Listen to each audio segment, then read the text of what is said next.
Старейшая в Осетии Гизельдонская ГЭС отметила 85-летний юбилей. Она была введена в эксплуатацию в августе 1935 года. Над ее созданием работали лучшие гидроэнергетики СССР. До пуска Зарамакской ГЭС-1 она была самой высоконапорной в России. Сейчас, даже спустя 85 лет после запуска, Гизельдонская ГЭС продолжает выполнять свою работу. Полученная электроэнергия распространяется по всей республике. Начальная точка создания электроэнергии – головной узел ГЭС. Здесь находится бассейн суточного регулирования, из которого вода поступает к агрегатам.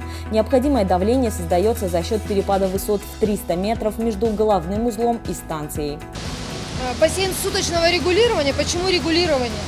А вот вы видите, деревянные щитки здесь стоят, с помощью их мы регулируем нагрузку. Мы регулируем количество поступаемой воды на агрегат, от этого зависит нагрузка. Сейчас у нас идет паводок, еще не закончился, поэтому и воды много, и нагрузка больше.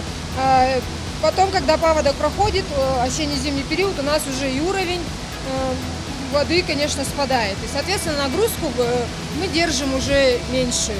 За 85 лет Гизельдонская ГЭС кардинально не менялась. Основная часть оборудования сохранилась с 30-х годов. Однако 3 года назад станцию все же начали обновлять. В 2017 году впервые за 80 лет эксплуатации было очищено ложе водохранилища.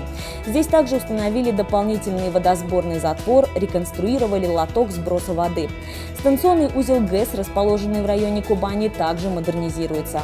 На станции практически все работает с тех пор, так сказать, но кое-что уже началось делаться в рамках ПКМ. Была полностью заменена система возбуждения гидроагрегатом, который отвечает современным требованиям.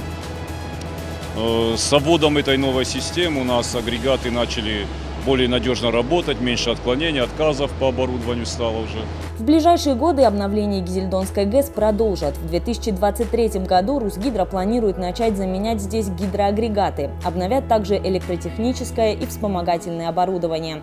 Это позволит к 2025 году повысить надежность и эффективность работы ГЭС. Яна Гайгиева, Савелий Зангиев, Осетия Ньюс.